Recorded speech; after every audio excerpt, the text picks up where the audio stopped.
Durante un siglo y medio la isla de Santo Domingo estuvo dividida en dos colonias, una española y la otra francesa, ambas bastante diferentes. En la parte española la economía continuó dependiendo de la crianza de ganado que se exportaban en grandes cantidades a la parte francesa, siempre muy necesitada de carne para alimentar sus masas de trabajadores. La gran rebelión de esclavos, conocida como Revolución Haitiana, arruinó el sistema de plantaciones en la parte francesa y desarticuló el sistema político en ambas colonias. Esa guerra fue también una extensión de las guerras europeas destacadas por la Revolución Francesa, entre ellas las llamadas guerras napoleónicas en Europa. En 1804, donde antes hubo una colonia francesa, ahora quedó un estado independiente, y donde hubo una colonia española, ahora hay una colonia francesa, habitada por población española, gobernada por militares franceses. Santo Domingo, en cambio, pasó por otras vicisitudes que marcaron una gran diferencia en la historia posterior, social y política de ambas partes de la isla. Por ejemplo, mientras los franceses pugnaban por controlar la rebelión de los esclavos, Santo Domingo fue cedido a Francia el 22 de junio de 1795 mediante el Tratado de Basilea, firmado entre España y Francia para sellar la paz en Europa.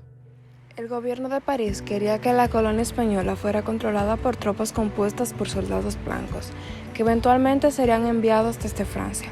Este propósito no pudo ser cumplido, pues Francia no tenía esas tropas disponibles para ocuparse de esa misión y por ello, Santo Domingo continuó siendo gobernada por militares y burócratas españoles, aunque fuera nominalmente francés.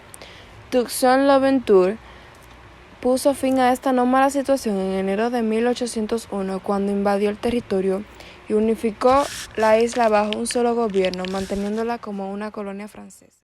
El gobierno de Toussaint tuvo una corta vida, pues el año siguiente Napoleón Bonaparte envió contra una gran expedición compuesta por 58,000 soldados y marineros al mando de su cuñado el general Charles Victor Emmanuel Leclerc. Esta población española había apoyado a los franceses contra los esclavos rebeldes porque preferían ser gobernados por europeos antes que por africanos, no porque fueran amantes de los franceses.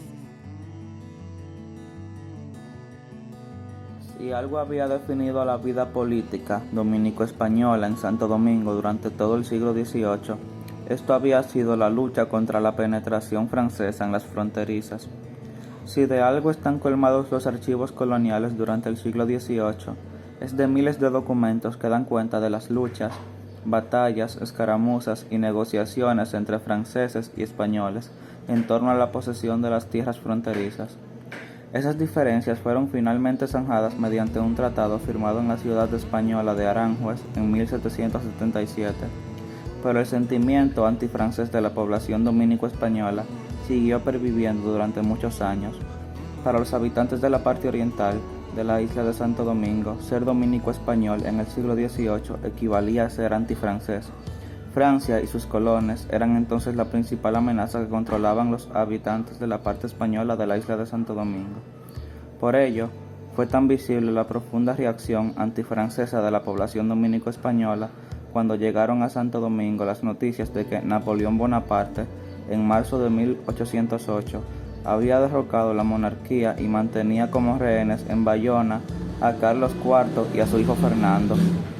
Hasta entonces, el gobernador colonial, general Louis-Marie Ferrand, había realizado todos los esfuerzos posibles por gobernar la población dominico-española dentro de un régimen de tolerancia a sus costumbres, leyes y cultura. También había logrado mantener un precario equilibrio entre la pequeña dotación militar que operaba con pocos recursos y una población desconfiada que aceptaba su gobierno más por miedo a caer bajo el dominio de los haitianos que por una auténtica simpatía.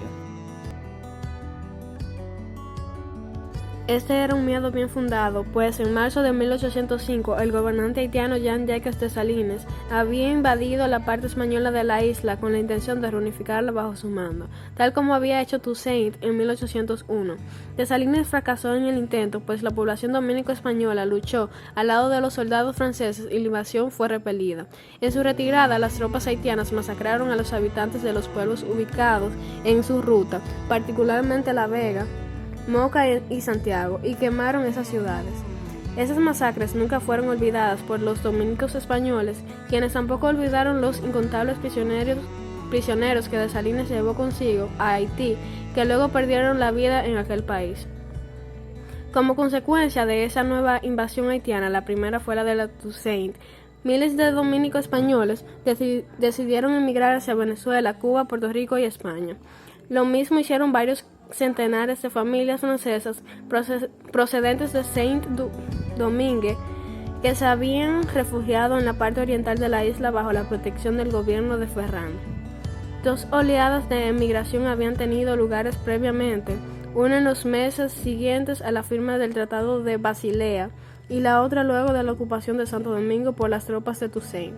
Esta tercera oleada migratoria contribuyó a despoblar el territorio dominico español, el cual perdió más de 2/3 de la población que tenía al estallar la Revolución Haitiana.